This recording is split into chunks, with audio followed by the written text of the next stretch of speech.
All right, welcome back to Kiwi Real Estate Inside Out. I'm Denise Kono, and as always, I'm joined by my partner in both life and podcasting, Dr. Lee Kono.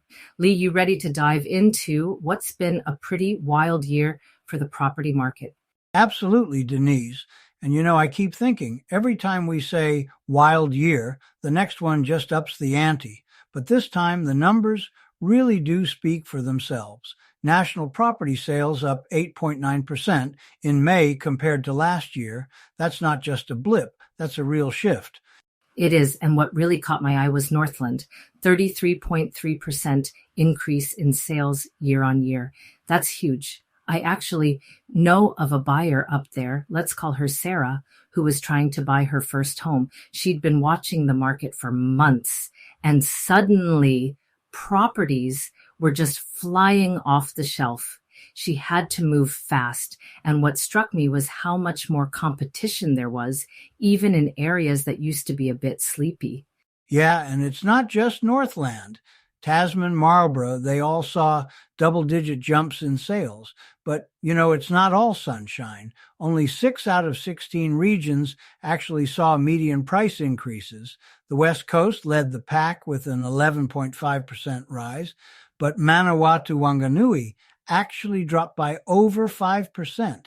So it's a mixed bag, right? Exactly. And that's what I told Sarah. Just because sales are up doesn't mean prices are skyrocketing everywhere. In some places like the West Coast, you're seeing real upward pressure, but in others like Manawatu-Wanganui, prices are actually softening. It's a reminder that New Zealand isn't one market. It's a patchwork of micro markets, each with its own story. And Denise, that patchwork is something we've talked about before. Remember our episode on how AI tools are helping agents spot these regional trends? It's more important than ever to really dig into the local data, not just the national headlines. Absolutely. And for agents listening, this is where your local knowledge and relationships really pay off. You can't just rely on the national averages. You've got to know what's happening in your own backyard because that's what your clients are feeling on the ground. So let's talk about what's driving all this activity. The Reserve Bank's been on a bit of a mission, right?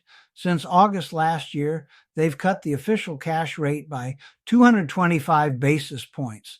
That's brought floating mortgage rates down to 6.79%, and the one-year fixed rate is now at 5.56%. I mean, that's a big drop from where we were just a year ago. It really is, and you can feel it in the market. More buyers are coming out of the woodwork, and sellers are getting a bit more confident. But what's interesting is the inventory.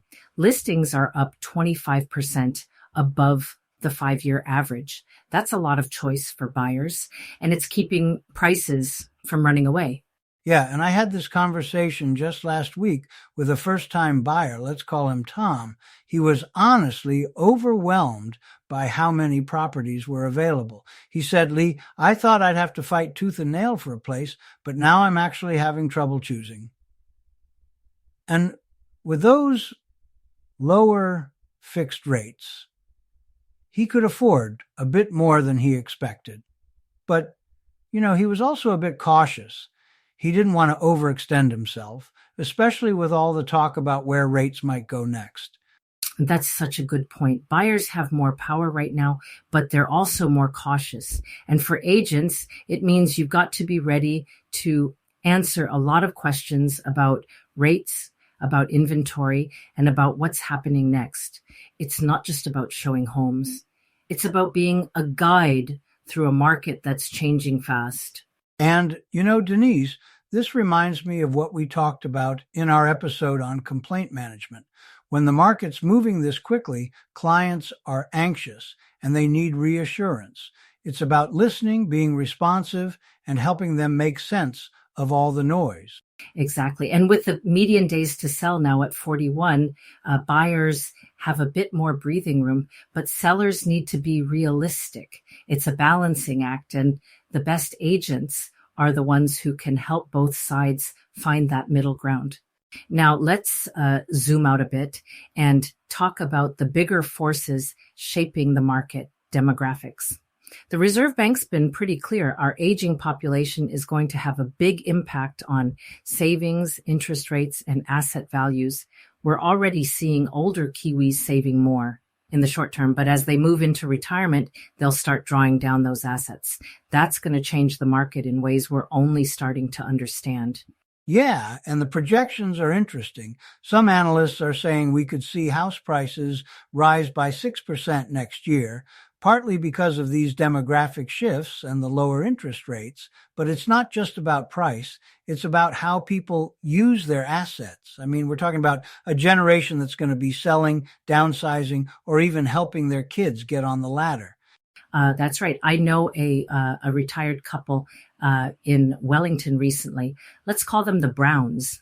Yeah, they'd been in their family home for decades, but with the kids gone and retirement on the horizon, they wanted to rethink their strategy. We talked about whether to sell, downsize, or maybe even invest in something that would give them more flexibility. What struck me was how much their decisions were shaped by these bigger trends, interest rates, savings, even what their friends were doing. And it's not just the Browns. This is going to be a story for a lot of Kiwis over the next decade.